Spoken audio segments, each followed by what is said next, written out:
તો સાહેબ સામાન્ય રીતે કોઈ વ્યક્તિને શરીરના કોઈ અંગ પર ભાંગતૂટ થઈ હોય તો એક્સરે રિપોર્ટ પહેલા કેવી રીતે ખબર પડી શકે કે આ વ્યક્તિને ફ્રેક્ચર અથવા ભાંગતૂટ થયેલ છે? તમારું જે ડિસ્ટન્સ છે સીધું સ્ટ્રેટ હોવું જોઈએ. પરંતુ અમે કોઈ પણ માણસને જોતા હોય મોસ્ટલી બધા ઊંધું ગાળીને જ જોતા હોય છે અને એની લીધે આ જે ડોકના જે મણકા છે એ મણકા ઉપર પ્રેશર છે બહુ આવે છે. તો આજકાલ ઓર્થોપેડિકની સમસ્યાઓ વધુ પડતી યુવાનોમાં જોવા મળે છે કે વૃદ્ધોમાં? તો જ્યારે કોઈ દર્દીને દવા કે ફિઝિયોથેરાપીથી આરામ ન મળે તો સર્જરી તરફ આગળ વધે છે કે જેમાં રોબોટિક સર્જરી કેવી રીતે ભાગ ભજવે છે? તો બાળકો છે એ અત્યારે ઇન્ડોર એક્ટિવિટી કે મોબાઈલમાં ગેમ રમવી, ટીવીમાં જોવું, જે જનરલી આપણે આઉટડોર એક્ટિવિટી કરતા હોઈએ એ આઉટડોર એક્ટિવિટી બાળકોમાં અત્યારે બહુ ઓછી જોવા મળે છે. નમસ્કાર મિત્રો, વાતોની જમાવટના ફરી એક નવા વિડીયો સાથે સ્વાગત છે આપ તમામનું. આપણી સાથે આજે છે એક મુખ્ય વિશેષ મહેમાન ડોક્ટર નિશાંત એસ મનાણી. તો સાહેબનો આભાર વ્યક્ત કરતા આપણે જાણવું છે એમના પ્રાથમિક, માધ્યમિક અને કારકિર્દી વિશેના અભ્યાસ વિશે. નમસ્કાર મિત્રો, પહેલા તો આપનો ખૂબ ખૂબ આભાર કે તમે લોકોએ આ બાબતમાં મને સિલેક્ટ કર્યો. મારું નામ ડોક્ટર નિશાંત એસ મનાણી. હું એઝ એ ઓર્થોપેડિક સર્જન તરીકે ઉનાની ઓમ ઓર્થોપેડિક સ્કિન હોસ્પિટલમાં ઓર્થોપેડિક સર્જન તરીકે સેવા આપી રહ્યો છું. મેં મારું પ્રાથમિક શિક્ષણ મારા નાનકડા ગામ ઉમેદપરામાંથી ગવર્મેન્ટ પ્રાઇમરી સ્કૂલમાંથી કમ્પ્લીટ કર્યું છે અને માધ્યમિક શિક્ષણ ગામની બાજુમાં આવેલા ગીરગઢડામાં અભિનવ વિદ્યા મંદિરમાંથી કમ્પ્લીટ કર્યું છે. 11-12 વિજ્ઞાન પ્રવાહ મેં રાજકોટની પીવી મોદી સ્કૂલમાંથી કમ્પ્લીટ કર્યું છે અને 11-12 સાયન્સ કર્યા પછી મેડિકલનો અભ્યાસ વડોદરામાં આવેલી MS યુનિવર્સિટીમાં જે ગવર્મેન્ટ મેડિકલ કોલેજ છે એમાંથી પાસ આઉટ કર્યો છે. MBBS કર્યા બાદ ઓર્થોપેડિક સર્જન તરીકેની ડિગ્રી મેં બોમ્બેમાં આવેલી કોલેજ ઓફ ફિઝિશિયન અને સર્જનમાંથી પાસ આઉટ કર્યું છે અને ત્યારબાદ પ્રેક્ટિસ છે એ મેં અલગ અલગ hospital, government hospital, semi government hospital, trust hospital, private હોસ્પિટલમાં અનુભવ કર્યો છે. મિનિમમ મારે આ અનુભવ લગભગ છે એ 8 થી 10 વર્ષ જેવો થાય છે. ત્યારે હું કન્સલ્ટિંગ ઓર્થોપેડિક સર્જન તરીકે ઉનામાં સેવા આપી રહ્યો છું. તો સાહેબ હવે આપણે આગળ ઓર્થોપેડિક સમસ્યાઓ વિશે વાત કરીએ. તો આજકાલ ઓર્થોપેડિકની સમસ્યાઓ વધુ પડતી યુવાનોમાં જોવા મળે છે કે વૃદ્ધોમાં? એના વિશે તમારું શું કહેવું છે? આજકાલ ઓર્થોપેડિક જે સમસ્યાઓ છે એ અત્યારે એવું કંઈ સ્પેસિફિક રહ્યું નથી કે યુવાનોમાં કે વૃદ્ધોમાં. અત્યારે દરેક એજના જે માણસો છે એમાં જોવા મળે છે. નાની ઉંમરથી લઈને મોટી ઉંમરના દર્દીઓમાં પણ આ રીતે ઓર્થોપેડિક રિલેટેડ સમસ્યાઓ છે એ જોવા મળે છે.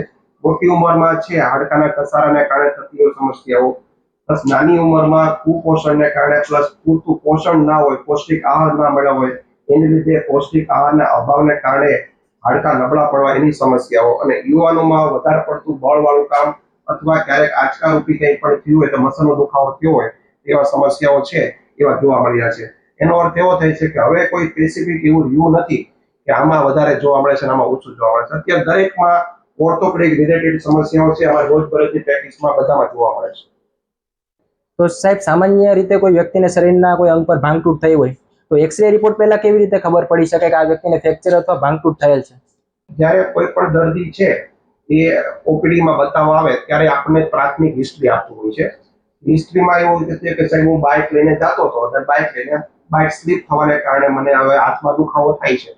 તો અમે લોકો જ્યારે જનરલ એનું એક્ઝામિનેશન કરતા હોઈએ તો એક્ઝામિનેશનમાં આપણને હાથમાં સોજો આવેલો દેખાતો હોય, પછી હાથમાં એને આપણે દબાવીએ તો અમારી પાસે મને ટેન્ડરનેસ કહેવાય, ટેન્ડરનેસ આવે. પછી ઘણી વખત એ દર્દીને છે એનો જે નોર્મલ પોઝિશનમાં જે હાથ હોય એના કરતા અલગ પોઝિશનમાં, અને જેનામાં ડિફોર્મિટી કહેવામાં આવે, એ આ દાખલા તરીકે આમ પડ્યો હોય, આમ પડ્યો હોય, આ રીતે પડ્યો હોય, તો એના ઉપરથી અમે લોકો અનુમાન કરી શકતા હોઈએ કે આમાં ફ્રેક્ચર હોવાની શક્યતા છે. પ્લસ અમે લોકો અંદરથી અવાજ કરીએ તો મુવમેન્ટ પ્રોબ્લેમ કરતું હોય. પછી જ્યારે આવા દર્દી હોય ત્યારે અમે લોકો એને એક્સરે કરાવતા હોઈએ છીએ અને એક્સરે ઉપરથી પછી આગળનો નક્કી કરતા હોય કે મેનેજમેન્ટમાં કે આને ઓપરેશન કરવું કે પછી સામાન્ય પ્રાથમિક સારવાર તરીકે પ્લાસ્ટર આપવું. એની ઉપરથી આપણે આગળ નક્કી કરવાનું હોય છે કે શું કરવું. તો સાહેબ આજકાલ બેઠાડું જીવનશૈલીના કારણે અને મોબાઈલ કમ્પ્યુટર વપરાશના કારણે નેક પેન અને ગરદન પેન વધી રહ્યા છે. તો એક ડોક્ટર તરીકે આપ શું સલાહ આપશો? અમારો પ્રશ્ન એકદમ વ્યાજબી છે. બેઠાડું જીવનશૈલી છે એ ડાયરેક્ટ અથવા ઇનડાયરેક્ટ રીતે ઓર્થોપેડિક જે પ્રોબ્લેમ છે એને નોંધે છે.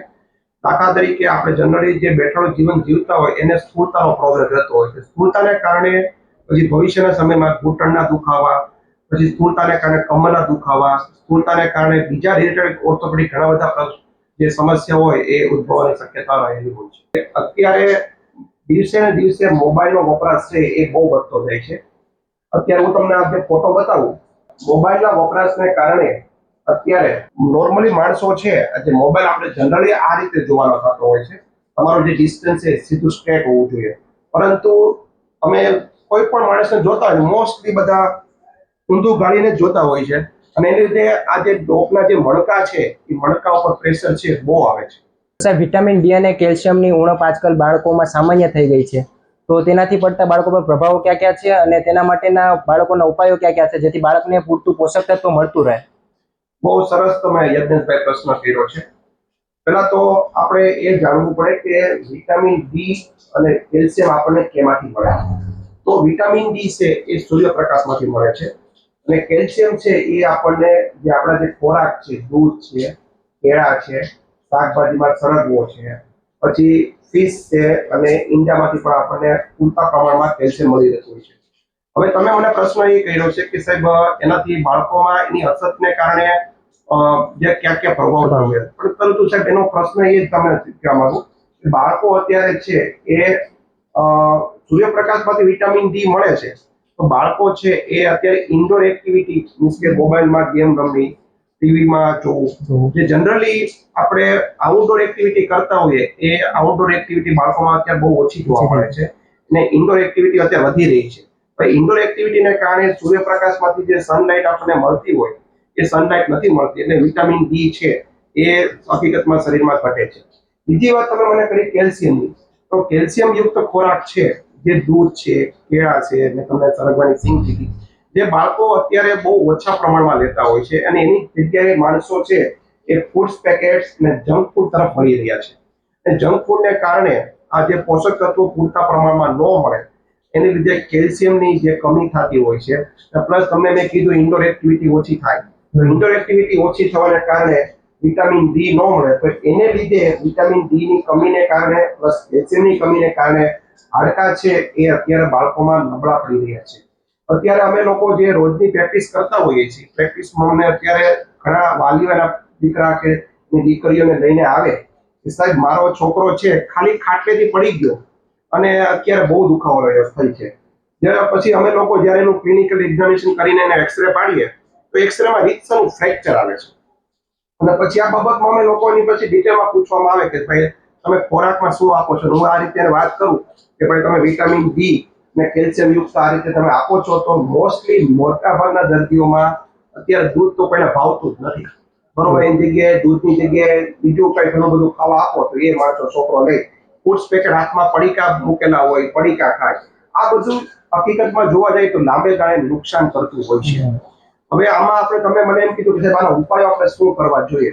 ઉપાયોમાં સિમ્પલ વસ્તુ છે કે વિટામિન ડી છે એ સૂર્યપ્રકાશમાંથી મળે છે, તો વિટામિન ડી આપણે લેવા માટે આપણે આઉટડોર એક્ટિવિટી, આપણે સનલાઇટ છે સૂર્યપ્રકાશમાં આપણે જઈએ, અડધો કલાક આપણે પણ રહીએ તો પણ આપણે ઘણું બધું વિટામિન ડી મળતું હોય છે. અને કેલ્શિયમ યુક્ત માટે કેલ્શિયમ યુક્ત મેં તમને ખોરાકની વાત કરી કે દૂધ છે, કેળા છે, જે લોકો સરગવાની સિંગ પણ ખાઈ શકે છે, જે લોકો વેજીટેરિયન છે ને જે લોકો નોનવેજ અમુક એવો ખોરાક છે કે જે દાખલા તરીકે ફિશ છે, ઈંડા છે, એ લોકો પણ એનો ઉપયોગ કરી શકે. આવા બધા સંતુલિત જે ખોરાક ખાય તો કેલ્શિયમનો શરીરમાં સારું રહે ને હાડકા પણ ભવિષ્યમાં ખૂબ સારા બને. તો જ્યારે કોઈ દર્દીને દવા કે ફિઝિયોથેરાપીથી આરામ ન મળે તો સર્જરી તરફ આગળ વધે છે, કે જેમાં ની રિપ્લેસમેન્ટ કે રોબોટિક સર્જરી કેવી રીતે ભાગ ભજવે છે, એ ટેકનોલોજી વિશે આપણું શું કહેવું છે? બહુ સરસ પ્રશ્ન તમે કર્યો યજ્ઞેશભાઈ. હવે જનરલી ઘૂંટણના જે ઘસારા છે એ ઘૂંટણના ઘસારામાં દવા અને તમે રેગ્યુલર કસરત અને તમે રેગ્યુલર જો તમે પરેજીનું પાલન કરો તો મોટાભાગના દર્દીઓને રિપ્લેસમેન્ટ કરાવવાની જરૂર પડતી હોતી નથી. પ્લસ જે લોકોને દવા, કસરત અને રેગ્યુલર જે પરેજીનું પાલન કરે છતાં પણ રિકવરી નથી આવતી એને અમુક લોકો ઇન્ટ્રાઆર્ટિકલ ઇન્જેક્શન આપતા હોઈએ છીએ. એવા પણ દર્દી આવે કે જેને ઇન્ટ્રાઆર્ટિકલ ઇન્જેક્શન આપ્યા પછી રિકવરી આવતી નથી હોતી, તો પછી ની રિપ્લેસમેન્ટ તરફ વળવું જોઈએ. અત્યારે ની રિપ્લેસમેન્ટ છે દિવસે દિવસે વધતી જાય છે, જે એકદમ સેફ પ્રોસિજર છે. ની રિપ્લેસમેન્ટમાં જે ભાગ ઘસાઈ ગયેલો હોય એની જગ્યાએ આપણે કુદરતી હાંધો જે ઘસાઈ જાય છે એને કાઢીને આપણે કૃત્રિમ હાંધો નાખી દઈએ છીએ. અને હવે ધીમે ધીમે ની રિપ્લેસમેન્ટમાં પણ રોબોટિક સર્જરી એકદમ મસ્ત કામ ભજવું છે. ડેઈલી જીવનમાં કસરત, યોગા અને જેવી નાની નાની આદતો છે જેમ કે રનિંગ કરવું, ચાલવું, એ કેવી રીતે ભાગ ભજવતું હોય છે આપણા શરીર માટે? કસરત, યોગા અમુક જે નાની નાની બાબતો છે જે ડેઇલી એક્ટિવિટીમાં જો રેગ્યુલર કરવામાં આવે તો ઓર્થોપેડિક રિલેટેડ પ્રોબ્લેમ છે ઘણા બધા આપણે ઓછા કરી શકીએ છીએ. કસરતને કારણે જે આપણા બોડીના જે અમુક જે બધા મસલ્સ છે એકદમ એક્સરસાઇઝ કરીને આપણે એને એકદમ સંતુલિત કરી શકીએ છીએ. યોગાને કારણે માનસિક અને શારીરિક સ્વાસ્થ્ય પણ તમારું જળવાઈ રહે છે. એ નાની નાની બાબતો છે, દાખલા તરીકે ટટ્ટાર બેસવું, ટટ્ટાર બેસવાને કારણે બેક પેન રિલેટેડ પ્રોબ્લેમ છે એમાં આપણે ઘણો બધો આપણને ફાયદો પણ થઈ શકે છે. બસ આપણે આગળ જે પ્રશ્ન તમે કર્યો હતો કે મોબાઈલની જે અમુક આદતો છે, એ મોબાઈલ જોવાની મેં તમને ટેવ કીધી હતી કે માણસો અત્યારે આ રીતે મોબાઈલ જોતા હોય છે. એની જગ્યાએ જો હકીકતમાં થોડીક આ રીતે પોઝિશનમાં રાખે તો ભવિષ્યમાં ગરદન રિલેટેડ જે દુખાવા થતા હોય એને રીતે પણ આનો ફાયદો થતો હોય છે. બીજી વાત તમે કરી રેગ્યુલર વોકિંગ અને રનિંગ કરવું. રેગ્યુલર વોકિંગને કારણે પણ આપણે જે સાંધાના અમુક દુખાવો હોય એમાં આપણને ઘણો બધો ફાયદો થતો હોય છે.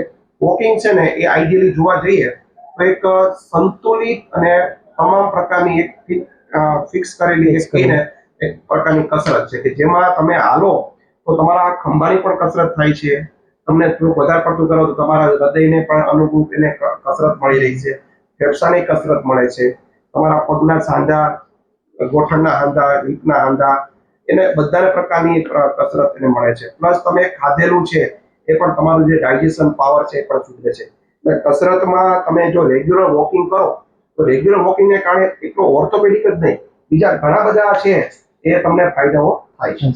તો સાહેબ આપના અનુભવ અને જ્ઞાનથી આપણા દર્શકોને ચોક્કસ ફાયદો થયો હશે. તો આપણી ચેનલના માધ્યમ દ્વારા કોઈ હેલ્થ ટીપ આપી શકો? જે આપણા જે દર્શક મિત્રો છે એમાં યુવાનો, વૃદ્ધો, નાના બાળકો છે, તો હું એટલું કહેવા માંગીશ કે નાના બાળકો માટે વિટામિન ડી અને કેલ્શિયમ યુક્ત ખોરાક, જંક ફૂડથી દૂર રહેવું, ફૂડ્સ પેકેટ્સથી જેટલું બને એટલા ઓછા રાખવા અને સંતુલિત ખોરાક લો. રહી વાત યુવાનોની, તો યુવાનોમાં તમે આપણે જે અમુક પોઝિશનમાં દાખલા તરીકે ટટ્ટાર બેસીને બેસવું, પછી મોબાઈલનો ઉપયોગ છે અત્યારે ઉપયોગ ન કરીએ, એમાં અમુકની પોસ્ચર સરખી જાળવીએ તો પણ એમાં આપણને ફાયદો થતો હોય છે. ને રહી વાત વૃદ્ધોમાં, તો વૃદ્ધોમાં આપણે રેગ્યુલર યોગા, કસરત, રેગ્યુલર વોકિંગ કરો તો આપણે ઘણી બધી ઓર્થોપેડિક રિલેટેડ સમસ્યાઓ છે એ આપણે ઘણી બધી અટકાવી શકીએ છીએ.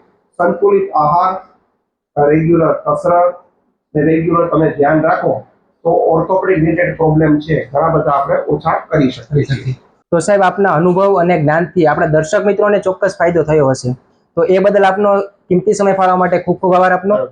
અને ફરી એક વખત આપણે મળવાના છે નવી વાતો સાથે, નવી પ્રેરણા સાથે, નવા સફળ વ્યક્તિ સાથે, આપણી ચેનલ વાતોની જમાવટ સાથે.